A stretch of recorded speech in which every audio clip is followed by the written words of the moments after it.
Thanks for having me. And just for my background, I'm an engineer by training, and I specialized on energy scenarios about 30 years ago. And I have the privilege now to review my own scenarios I actually did 30 years ago and see what happened and what went wrong.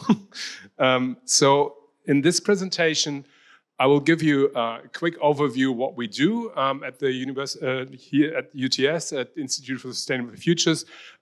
Basically, the ISF, we are in Building 10, and we are sort of a scientific consultancy. So we work mainly for philanthropic organizations, for NGOs, for United Nations.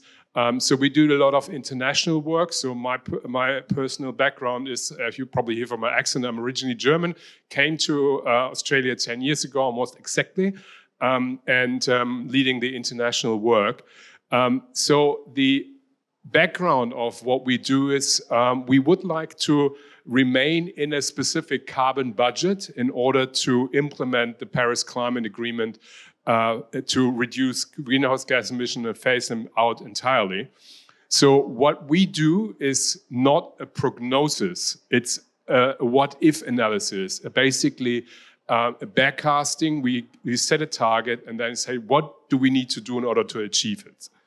So first, what is the carbon budget? So the Paris Climate Agreement, which came into force, or basically was agreed exactly 10 years ago, in December 2015 in Paris, set the goal that we want to remain under 2 degrees, possibly 1.5 degrees, global warming, average global warming, compared to before industrialization. So we are currently, last year we were the first time actually above 1.5. That doesn't mean that we are always over 1.5, so we can actually go up and down a little bit. But it's not a very specific carbon budget because it adds a lot of additional things to it. It's not just the energy, which is sort of 75% of it, but you also have other greenhouse gas emissions, deforestation, reforestation, agriculture is obviously very important, land use, also chemicals. CFCs, for example, have a very high global warming potential.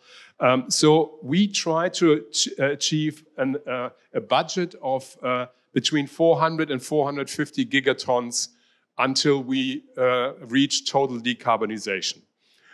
That is a table from the assessment report 6 from the International Panel of Climate Change that has been published 3 years ago, and they define a budget, 500 gigatons, has a 50% likelihood of achieving 1.5 degrees and a 67% of 1.7. So it's not that this budget exactly has this temperature. It depends a bit on the circumstances and also the likelihood. Unfortunately, and this is the idea of this graph, we are already out of the 100% chance to achieve it. So we have only like a 50-60% chance to achieve it. Why do we still talking about 1.5 degree scenarios? For us, and we had this actually this morning with a team, we would like to stay, to remain on a 1.5 degree scenario term because it has a huge political impact. So sustainable development goals, all those goals have the target to remain around 1.5. If we say from the scientific community, it's too late, we send a signal we don't want. To be perfectly honest, we need to decarbonize as fast as possible. And if we end up with 1.5, 1.6, or 1.7, time will tell. But what we really need to do is we need to decarbonize, and that's the important thing. So we are here, I think, a very interesting debate between science and politics. So we are here right now. In terms of the methodology, we have 4 main pillars. Actually, we developed a 5th right now, or a 5 and 6. One is we do in GIS-based a solar and wind potential analysis. So we basically look at the map, and then we subtract, we take out national parks, nature conservation areas, urban areas, and stuff where you say, okay, we can't build, for example, wind turbines there. You won't build a wind turbine in the middle of a city. So we take out all this. Then we overlay sort of wind data in 5 by 5 kilometer blocks. We use the data from ETH, from Zurich, the university in Zurich.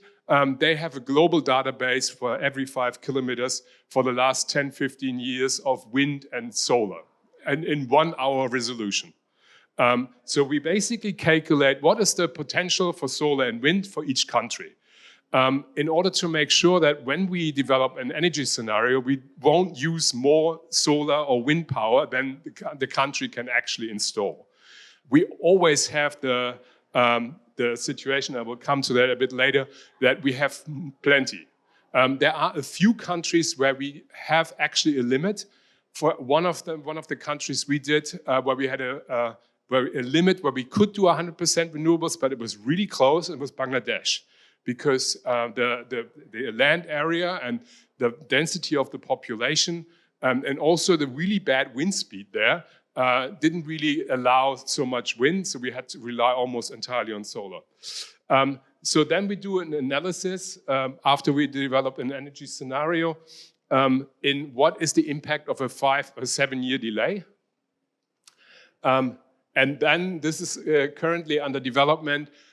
We want to connect our scenario with a Montreal Kunming biodiversity convention, which means there is a target of having 30% protected areas, biodiversity protected areas globally by 2030. Currently, we have 18%.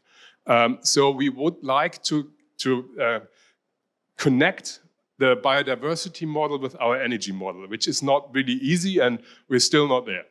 And then we break down our energy scenario into what's called GICS classes, which is a global industry categorization standard. And that is basically, it has been implemented after the global financial crisis in order to classify all the different investment streams, in order to track them better. The sustainable finance for the global finance industry, they use this system. For example, they have, if you're a portfolio manager, you're managing $10 billion, and you have 1 billion of GICS class 15020. Everyone knows 15020 is the steel industry. And you have, basically, you need a target for the steel industry right now, and what's the emission of the steel industry in 20 years? This is what we do. So we break that down. We have in our model, we modeled all the G20 countries, plus all the EU member states. And we also start working for least developed countries to basically help with electrification and energy access plans, where we use the same model, but we basically use the output a bit differently, also the input. So we did this for Tunisia, Senegal, Malawi, Kenya, Tanzania, and Rwanda. I'm particularly proud as one of the results of our work. I will get a PhD student from Rwanda at the beginning of next year who learns modeling and does his PhD about energy modeling for Africa. And I'm particularly proud of that. Then we have the demand side. So we basically structure a country into 20 different sectors. And then we have all the different energy services, primary and secondary. Primary energy is basically, for example, sun is primary energy, oil is primary energy. Secondary is you turn sun into electricity or oil into heat, for example. So that is sort of what we do. And then we have different data. We have the market development, how different technologies, how different services develop, and then the different emission factors and energy intensities Don't need to go through all of the different things. It's also published. But this is basically what we do as a data provider for the finance industry. So we are currently negotiating another contract with a data provider and database in the UK. And they basically provide this service, this data service, to the finance industry, and they basically get the money by selling that. So we provide the data.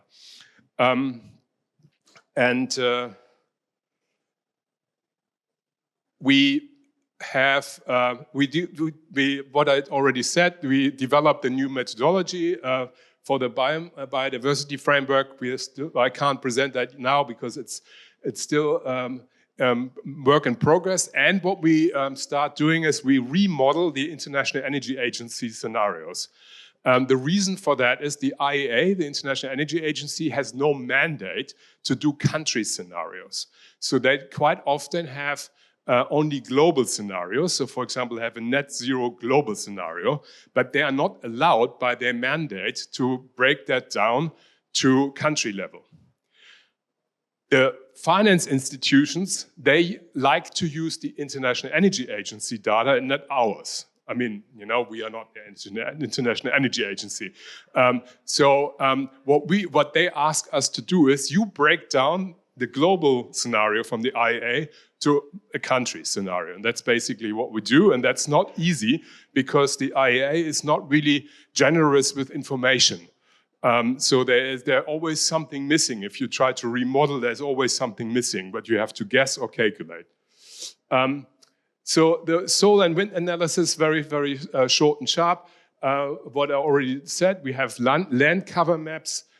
We subtract also slopes. So for example, you won't build a wind turbine in the sort of mountain range. You have protected areas, and there's also wind speed. If you're under, like, say, 5 meters per second average wind speed, you wouldn't build a wind turbine there. It's not good enough. There are not too many areas worldwide where you have under 5, but usually the tropical, sort of around the equator, you have either no wind or too much. So it's not really good. Equator is not too good for wind energy. There are exceptions. But sort of a rule of thumb, in the tropics, wind is not the first source for renewables. And we do this the same also for solar. But solar is a bit more flexible. The reason why we do both and not sort of just focus on solar is that you usually have wind when there is no sun, and you have quite often sun when there's no wind.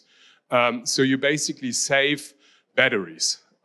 Secondly, we also include offshore wind because you have quite often offshore wind blowing when onshore there's not much going on. And for Australia, there is a specific purpose. Australia obviously has enough land mass. We don't really need to go offshore. But we don't actually have a big, strong grid. But if you build offshore wind off the coast, you can actually use the infrastructure from the coal industry. So if you build off the coast of Newcastle, you just use the interconnector in Newcastle. You're basically just coming from the other side. You're not coming from land, you're coming from the sea. And that actually saves you a lot of grid expansion, where you basically have really good wind areas, but there's no cable nowhere near. So we have those maps, and those maps are all online. You can download, you can zoom in by 5 by 5 kilometers. Basically, what we also do that's for wind, we have this is one of the output. This is currently the final electricity demand from the EU 27. That is the onshore wind potential, and that's the solar potential. So we really don't have any problems. So usually, as a rule of thumb, most countries need to utilize roughly 5% or less of their solar and wind potential to supply them entirely. So that's pretty good. Australia is in the extreme. Australia, the demand is here. That's the line here. So we have plenty. We don't need that. For Australia, that's sort of a no-brainer. But for some other countries, as I said, it is not always that easy. And also, the smaller the country, the more difficult it gets, because you need to be more specific. So, for example, if you would, we have never done that, but if we would develop an energy scenario for Singapore, that would be complicated because Singapore is basically just a city. So what would you do? I'm not sure if Singapore could do it just on their own territory. Luxembourg, I have done Luxembourg, I mean, it's really small. Luxembourg is smaller than the average Australian farm, so it's really... So we have basically comparison, and we basically provide all the data for our scenarios, also for discussions. So you know the discussion about do we need wind, and how much, and stuff like that. So this is also to inform the wider community to develop concepts. And we also try to have a whole range of different technologies. So I'm aiming to get funding to do more like this for biomass. In some regions, biomass would be a very good option, but it has a huge competition with sustainable with biodiversity, with food. There's so many competition. Also, if you have biomass, would you use it for energy, or would you rather use it for feedstock, like for feedstock for the chemical industry? So you can't only use it. You can only use it once. So those maps are all available. We have done a very detailed one also for Nepal. Forgot that. We have done a joint project with Nepal for 1.5 years. That's actually one of the very few where we got a prize for a few years ago. So we did a very long, detailed work. And this is basically Australia, and we say what the square kilometers are and how many gigawatts you can install. And I'm not sure if I skip that. Anyway, I go back. We have one other scenario in this, and then we basically subtract the entire region, which is further away than 10 kilometers from a grid. And then you come down with your potential quite a lot. But you still have enough in most cases. So that's basically more the realistic approach, where you wouldn't actually build a solar farm right here when there's no grid anywhere near. That doesn't make sense. So basically, this is the first part of the work. I skipped that. And then we have the next part is a fair distribution of carbon budgets, carbon emissions. So who is allowed to emit in the future? So what we do is we have first the carbon budget, like say here, US, EU, India, China, Australia, G20 in general, for the cement industry, for the steel industry, chemical industry, and so on. So that's the total budget, the carbon budget, this country has for that industry. And we add this up, then we need to add it up and say, okay, are we still within the 450 gigatons of CO2 globally? And in the second step, we look at historical data and say, okay, what was the emission between the beginning of the documentation of the CO2 emissions, usually around 1850, and today, and 2019, sorry, because we start with our projection 2020 until 2050. Then we have the carbon budget from the beginning to of the industrialization to the sort of decarbonization. That is a carbon budget. We divide it with the population in the country right now. It's just an indicator. It's not just that's the per capita, it's an indicator.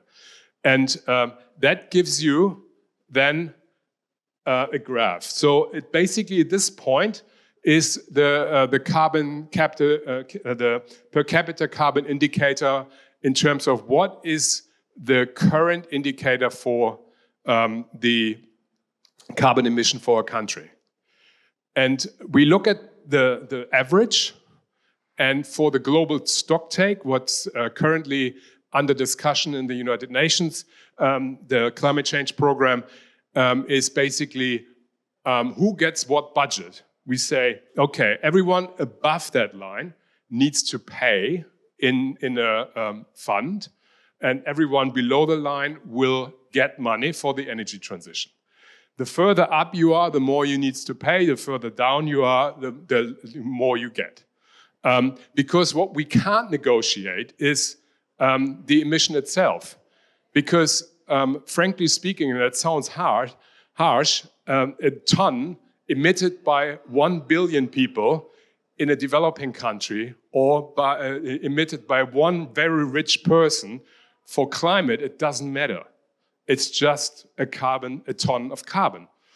So therefore, we can't actually negotiate. Oh, you can't emit more because you haven't done anything. That unfortunately doesn't work. We will trigger our climate in any case because the climate is pretty brutal. So we basically try to develop this in order to distribute carbon budgets fair, based on current technologies, current pathways, but then with the caveat that we negotiate not the emissions, but the finance. We basically also look at what is the impact of delay for specific industries. And you see buildings has a huge impact, and road transport has a huge impact as well. That means this is what we need to do first. Or not first, I mean, we need to do everything at the same time, but there are different lead times. So you can insulate buildings, you can you can switch from, let's say, fossil fuel powered heating in countries where you need heating to electric heat pumps. You can do that now. If you want to decarbonize the steel industry, you need to actually build up a total new manufacturing capacity, everything. That will take time. Even if you start today, you will have no change in the next 5 to 7 years. There are about 980 steel manufacturing plants in the world. And only 4 to 5 companies who can actually deliver a decarbonized steel manufacturing facility based on hydrogen. So you can't just say tomorrow we just change. So this is why it gives us an indication where we need to start. Interesting also with electric vehicles, which we prioritize for road transport. The reason why we go for electric vehicles, not for hydrogen, is a very simple one. The electric vehicles are more efficient. So if you have 100 kilowatt hours produced, let's say from a wind turbine, you transmit that, you charge your battery, and then you drive your vehicle. With this 100 kilowatt hours, you can drive around 450 to 500 kilowatt with a normal average size electric vehicle. If you have the 100 kilowatt hours electricity, you produce hydrogen, you lose already 50 kilowatt hours because 50% loss with hydrogen. Then you transport that, you have another 10% loss.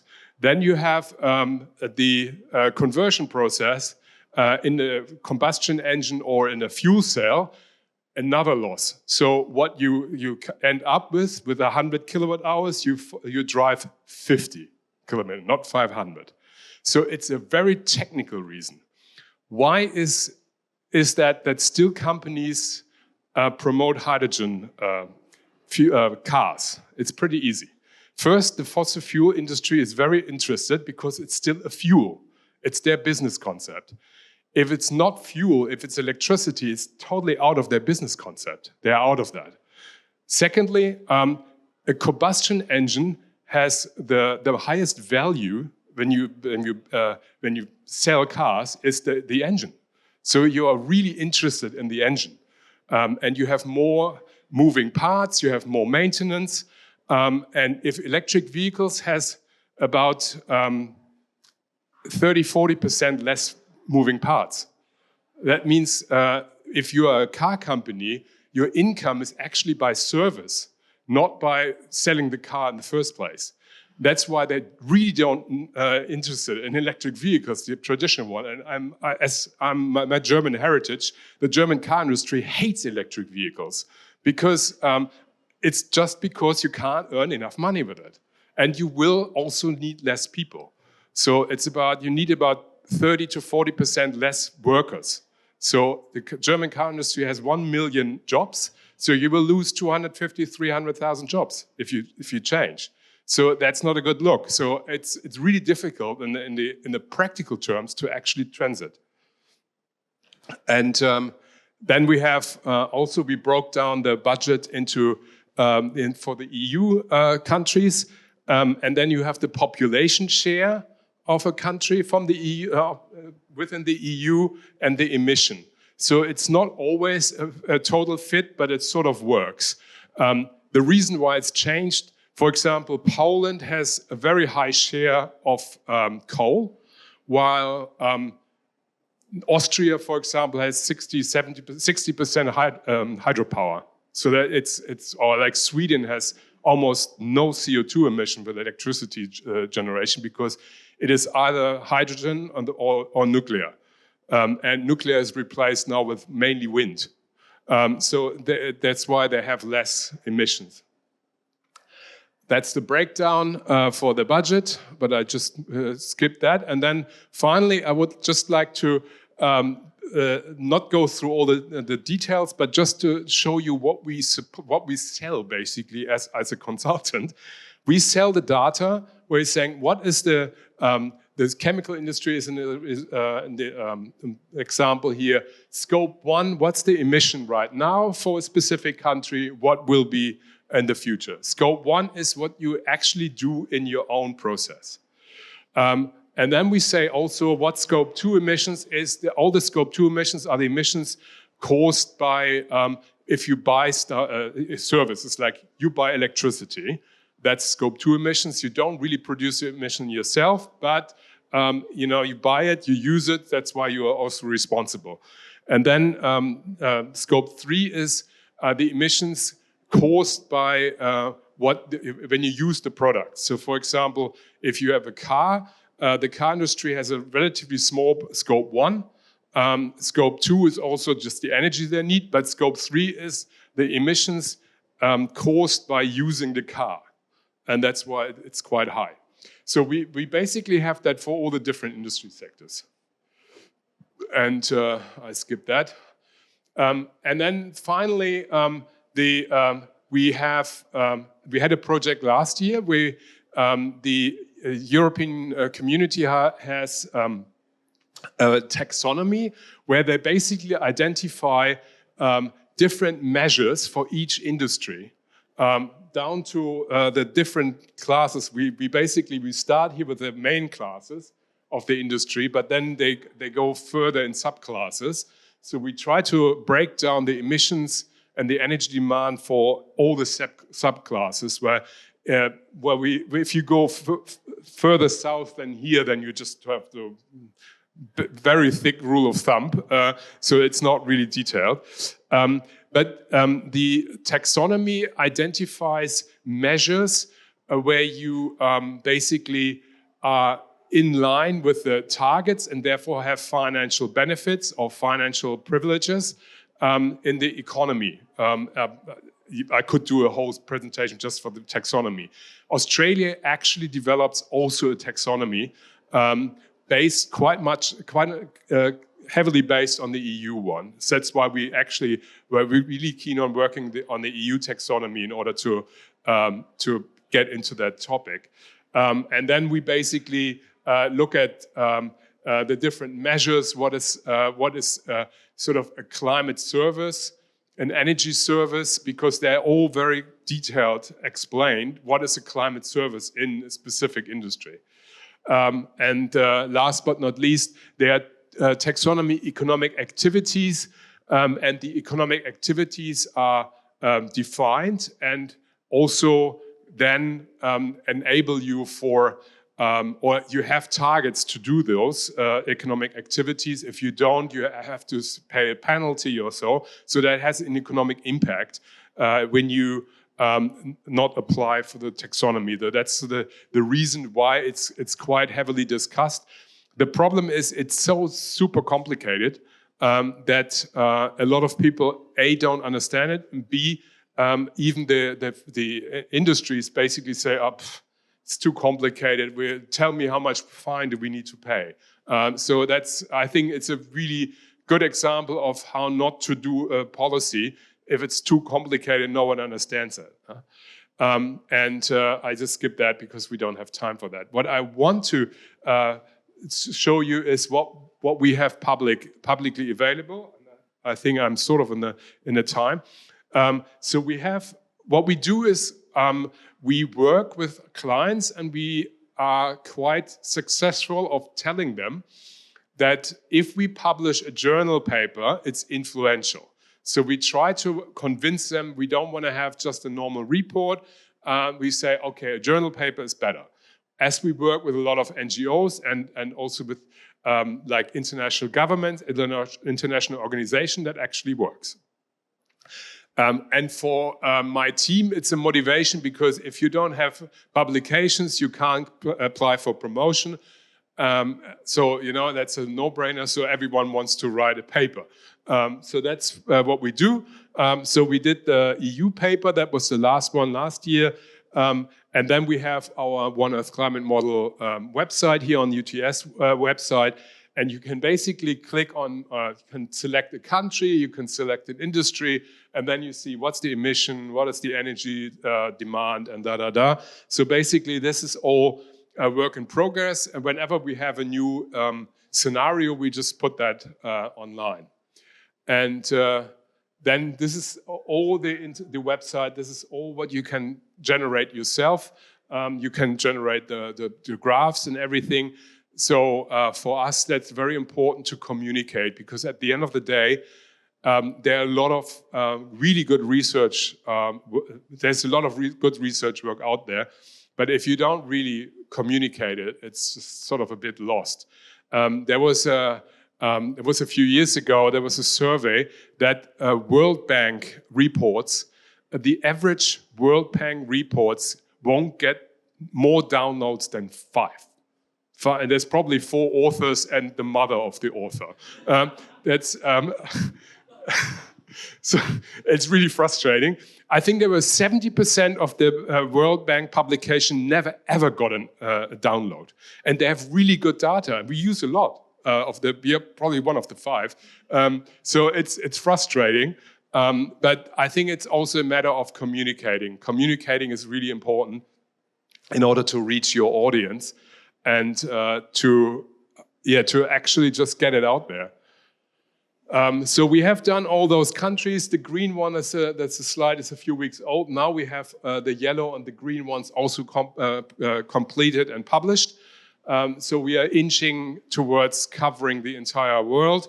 So I hope to have like 60, 70 countries published, and then also regular updates. And I think that's a very good contribution. As part of this work, and I'm proud of that, to be honest, I was nominated for the International Panel of Climate Change as one of the lead authors for the upcoming Assessment Report 7, which starts in December and goes on for 4 years. So it will be published in 2029. That is sort of a guidance for what can we do in order to climate change. And that's pretty much it. Hang on, that's wrong way. Yeah, that's it.